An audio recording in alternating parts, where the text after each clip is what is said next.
All right, good morning. Actually, or good afternoon. We are going to start today and go through Computer Science Unit 1, Lesson 2, Representing Information.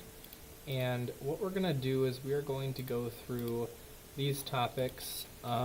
This is going to be in the Computer Science Principles here. So we're going to go through this, and we're going to go through the teaching guide and some student materials and things like that. So first, teachers, we're going to want to give students a copy of our Unit 1 journal, and that's going to look like the interactive notebook. We're going to want this one, CS Principles Unit Journal Interactive Notebook Digital Information. So journaling can take many different forms, but in general it's a tool for individual processes and processing and reflection in a form that can be revisited as students develop their skills and understanding. The medium used for journaling can vary depending on classroom needs, and then there's some other guides to journaling linked in your teacher lesson plans if you want to take a look at those. But yes, so we can get this out of our teacher resources. We're going to want to send this and download a copy of this and send it to all of our students. But yes, Unit 1 Journal Interactive Notebook 1. So we're going to print out copies of each page for each student, or we're going to send them a copy of this Google slide. Each page has its own list of materials needed. There are various unit journal activities that are associated with lessons throughout this unit of study. So look for this unit journal icon in the course slides in order to know when it's associated with an activity. So a lot of people think that computer science is the study of computers, like the phone in your pocket or the computer on your desk. As we'll see this year, computer science actually has a lot more to do with information. So we are going to discuss what your definition of information is. So what is your definition of information? So retrieve your knowledge and ideas and write down silently, or we can pair and then we can share. So if we take a look at our interactive notebook here, let's see, I'm going to check and see if this is one of them. So we're just going to have this discussion as a class. All right. Have students silently write down their own definition, then share with a partner, and finally have some volunteers share with the room. Our discussion goal as teachers is going to be more important than writing a formal definition or of information is getting students discussing the term in its diverse forms. If students struggle with defining information, modify the prompt by asking them to provide examples of information in their own world, such as texts, books, videos, music, conversations, etc. One of your teaching tips could be to use the retrieve, pair, share strategy to facilitate, and that's what we saw in this in our slide deck here. All right, so go ahead and pause. Take a look at that. Do the retrieve, pair, and share on what is your definition of information. Then when we're ready here, we'll go ahead and get the activity moving along. Some remarks about that project there. There are many ways that we can think about the word information, but one possible definition we'll explore today is that information is the answer to a question. We're going to investigate what it takes to send that information back and forth to one another. So we are going to be placed in groups of 2 for our activity today. You and your partner should have a variety of everyday classroom materials and then your journal. So in the journal, we're going to write down a question that has 2 possible answers. So we go into our journal. Here's our materials. Write down a question that has 2 possible answers and brainstorm a device. So you should write down 2 here. And brainstorm a device that can communicate the different responses using only classroom supplies. So you're going to have all these supplies. You're going to cut out the question up in the top that has 2 possible answers and paste it in your notebook. Okay, so we're going to paste that here. And then we're going to divide a page in your notebook into 3 columns and rows. So as we see here, label the rows questions, and then device, and then label the columns 2 answers, 4 answers, 8 answers. Following your teacher's directions for the activity in each column, write down a question, then brainstorm a device. So we're going to have a pencil or a pen, a scissors, and then our other brainstorming activity or material. So it can be anything throughout your room.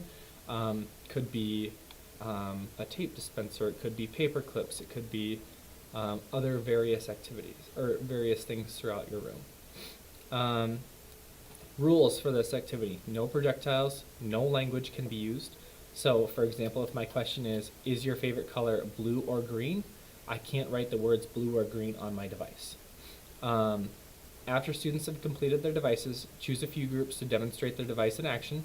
Student stands on opposite sides of the classroom. One student asks the agreed upon question, and the other student uses the device to communicate the answer. Okay, so that's challenge number 1. Challenge number 2, we're going to modify the answer to your question so that there are now 4 possible answers. Update your device to communicate one of 4 possible answers to your question. Again, choose groups to demonstrate your updated devices. So as we're going through this, we should be pausing the video, doing this in the classroom, and then moving on to our next thing. And then as we're done and our group share out, then we'll go ahead and start the video again. Challenge number 3, modify the answers to your questions so that there are now 8 possible choices. Update your device to communicate one of 8 possible answers to your questions. Consider, should you modify your device? Can you use it in a different way, or should you make a completely new device? Do a final demonstration of devices before ending this activity. Alright, so teachers, teaching tip along with these activities. In challenge number 1, questions with 2 answers, in this activity you should avoid the urge to give students a pre-written question or answers without allowing them time to struggle with the challenge. Encourage students to write down in their journal how the device works. Example question could be, do you like strawberry or vanilla ice cream? Obviously the answer would be strawberry, and one of the devices would be move the pencil up and down. Vanilla would be move the pencil side to side. Something very, very basic. Challenge number 2 with 4 answers. Some students may add new ways of answering a question. Others may notice that they can reuse their previous responses, sending those responses in sequence that produce new messages. Avoid the urge to tell them to reuse the device, instead allowing them to explore their own ideas. So don't tell them what they should do here, make them critically think on their own. And then with our 8 or more answers, at this point, students may start to realize that the way that their device communicates information is not practical and could not be scaled if there were, an example, 1,000 or 1,000,000 possible answers. So we need to take that into consideration as we're having conversations with groups after they've all finished.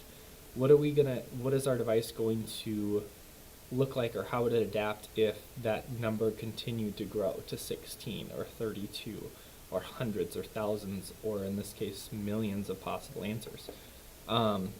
So as we go through our activity, so again, we can go through our slides, have these up on the board if we want to, and then as we wrap up, think back to your single 2-option device from challenge 1. Instead of changing your device and adding more options every time you added more answers, how could you simply modify the way you use your device with only 2 options? So take that into consideration, discuss it. We want to focus on why some groups created devices using unique options for each additional message, while other groups devised plans in which they reuse the same device to create new combinations of the original 2 options. Ultimately, groups begin to notice that, for example, instead of bending a straw in 4 different directions, they could simply bend the straw the same 2 ways multiple times. You could just repeat it. Sample question, do you like strawberry, chocolate, vanilla, or peanut butter ice cream? You could bend for strawberry, you could bend the straw forward once. Chocolate, you could bend the straw forward twice. Vanilla, bend it backwards once. Peanut butter, bend it backwards twice. So as long as you have some sort of key or an understood language between the communicator and the receiver of the information, you should be able to communicate. That is our lesson 2 prompt and wrap up. So now what we're going to do is we're going to check for understanding. So in here, we're going to recall when you built your information sending device. Why did we decide to send a message as a sequence of 2 options rather than modifying our device to represent more options? So modifications, things like that. We're going to check our understanding, and we're going to go through those details there. Sound good? All right. That's just this interactive notebook 1, slide number 2. You shouldn't be going through the rest of them just yet. And yeah, that wraps up Unit 1, Lesson 2. I hope you all enjoyed.